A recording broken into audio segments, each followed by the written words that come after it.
Something I kind of thought about while I was putting this track on Vegas to narrate, is there anyone legitimately good at narrating rotation battles? Like, not that I really want anyone to toss recommendations at me, but they're confusing to play. They're fun, but they're confusing to play. I would imagine they'd be a little confusing to watch, and then they're kind of confusing to narrate too, so it's like, this is confusing but fun. There's a lot of things in life that are like that. I wish I had a funny example right now, but I guess rotation is just kind of one more for that category. Anyways, what's up? Rotation against TonyFlygon. He said to bring stuff. I kind of brought stuff that benefit from rotation, and I guess I'll just kind of explain why they're in here. And he kind of brought some stuff that is generally lower tier than mine, but some of these things are still pretty big threats, so it was a fairly interesting game. I brought Shedinja because Shedinja does not take hazards. Hazard damage if you lead off with it and you decide to rotate out between it, and I was like, yes, that is a good idea. But he leads off with Houndoom, actually expecting me to lead off with Shedinja, so I'm like, nope, I'm gonna rotate out into Togekiss, and I basically revealed to him that I'm Scarfed right here because I hit him with a tri-attack before he hits me with, or before he goes for a sub.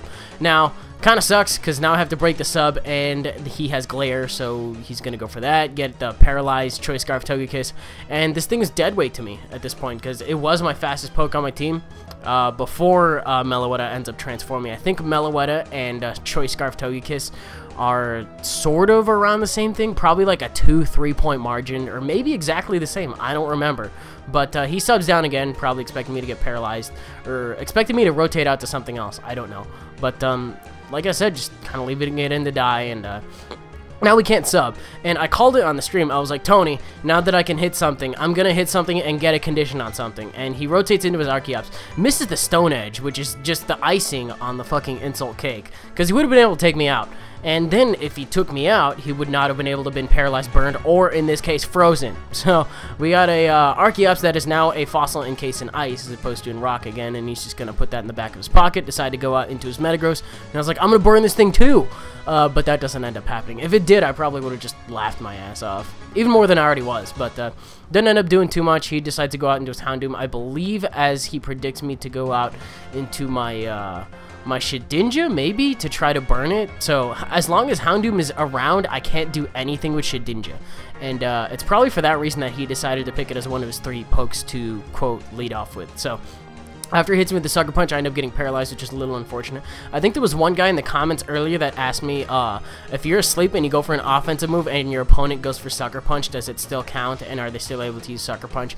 The answer is yes, because it's exactly how it worked out here. The game still knows that you're going for an offensive move, but it's based on whether or not you're going to be able to get through the sleep or the paralysis, whatever. I understand with sleep, it's like a guaranteed set amount of turns, especially if you've used rest, but you know, first turn wakes, that kind of thing. So there's a little talking point. But what the fuck just happened? I looked away from my screen for a little bit and then stuff happened. But shit, I completely lost my bearing. I think I went for a Swords Dance on the turn he brought his Houndoom in or something like that. I'm just going to narrate from this point forward. This is what happens. I look away for 5 seconds and I get completely lost. God damn it, rotation. Decided to go for a Relic Song here because if I'm going to get an opportunity to set up, I might as well do it now. So that way I can turn into a normal fighting type and then take resisted damage from dark moves instead of super effective damage. But this is not a dark move. This is a Choice Banded Meteor Mash, and it almost takes me out. And I was like, fuck, that's scary. And he gets the attack raised. So if I were to be at full HP again, somehow miraculously, it would kill me off for sure this time. But he brings in Houndoom. I actually predicted him to go for the Sucker Punch, which is why I went into Shedinja. I think he predicted me to predict that, which is a very good play on his behalf. Because I was also trying to burn Metagross, just in case he did want to stay in predicting that, or predicting the prediction of predictions. There's like, that got way too fucking meta for me, but as you can see, it didn't work out because I ended up giving him a Flash Fire boost, and he ends up taking this thing out. So it had good potential, but I just got completely mind-fucked in the last 2 turns, and I didn't like it. But I bring in Heracross. He's probably scared of the fact that it could be Choice Scarf, but I end up going for a sub as he decides to go for the Meteor Mash. I guess he expects that he can maybe take a Mega Horn or a close combat from the range of HP that he's at, and just end up taking me out. But he gets a crit behind us up. This Metagross gets really crit happy. You'd be surprised, and by that I mean like maybe 2 or 3, which kind of surprised me. But I decided to go out into my Meloetta.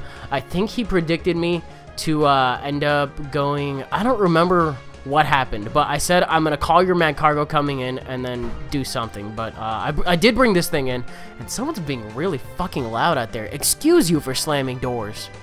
Rude bitch. Okay, what do we got going on? So, kill that thing off the close combat, and he's going to bring in Torterra. Now, the one thing I am still scared of is being taken out from this range with the Sucker Punch, which is why I rotate out into Heracross, predicting a Sucker Punch. I do get it correctly on this one. Houndoom with the Sucker Punch and the Pursuit is a very viable set. I have one myself, and it's very nice. So, he ends up going for the Sucker Punch, resisted hit on this thing, very nice, and end up taking him out with the close combat, and all of a sudden, I can do things in the game finally.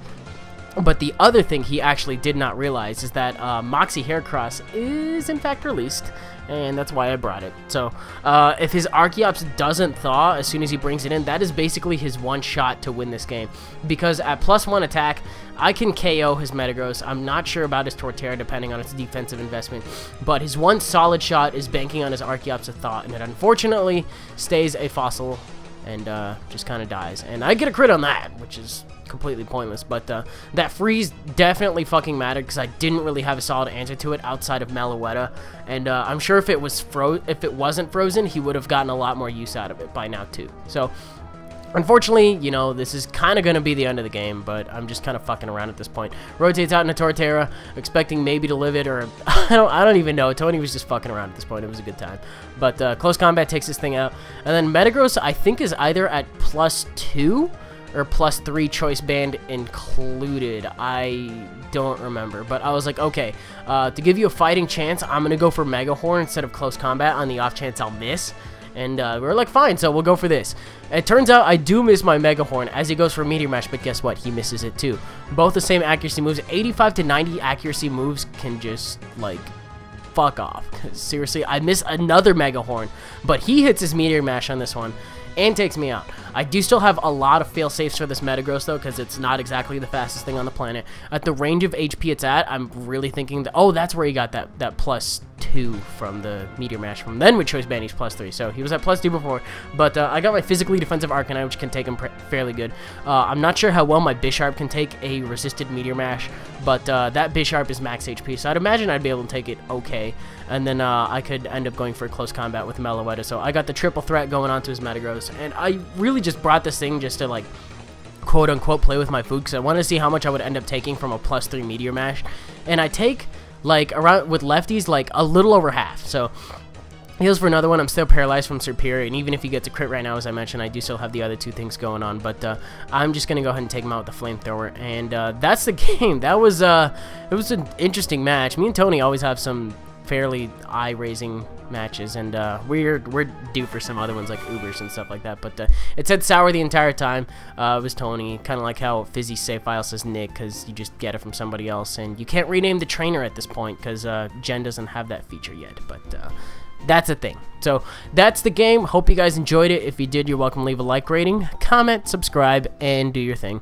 And I think that should do it for me out of today. Kind of a short day. Hope you guys are enjoying your hump day, that kind of thing. And I will see you guys later. Bye.